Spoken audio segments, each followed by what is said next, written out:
The latest war movie, Sky Force, will shock you today. In order to destroy the Air Force as much as possible, Ying Kongjun planned a long-range air raid and sent 8 fighters to attack the enemy Zhongshan airport. The 8 armies didn't expect Ying Kongjun to run here for a long. When the radar caught an abnormal signal, Ying's fighters began to charge into the base and attack. In an instant, the air defense alert sounded all over the base. The 8 army soldiers quickly entered combat mode, but Ying's fighters had already forced their way into the target. The first wave of attacks hit the air defense formation directly. Then the 8 fighters dispersed quickly and locked onto their targets. The captain's fighter launched several missiles. The target pointed at the 8 fighters lined up on the ground. Then Ying's fighters turned to the airport building and threw bombs. The 2 fighters turned to find the target. They found a row of 8 army's fighters in front of the base. They were about to launch an attack. The 8 army's anti-aircraft guns began to intercept them. The 2 fighters quickly regrouped and used air defense missiles to destroy the 8 army's anti-aircraft firepower. The high-range guns were completely destroyed while the 8 army's anti-aircraft firepower was suppressed. Ying's fighters launched another. At the same time, another 8 army's fighter was taking off on the runway. Ying's fighters found this situation and immediately intercepted it. A Ying's fighter rushed down from the rear and used air defense missiles to shoot at it at the same time. As a result,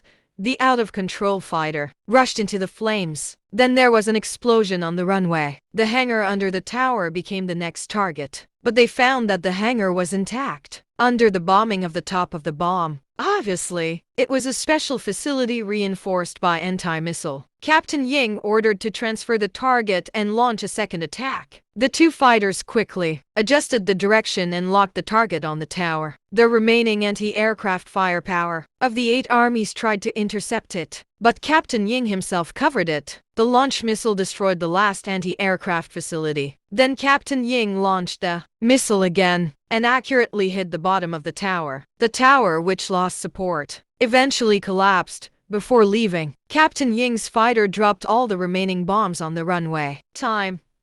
Attack and threw bombs at the 8 army's fighters on the ground. Another fighter threw a bomb on the front of the runway.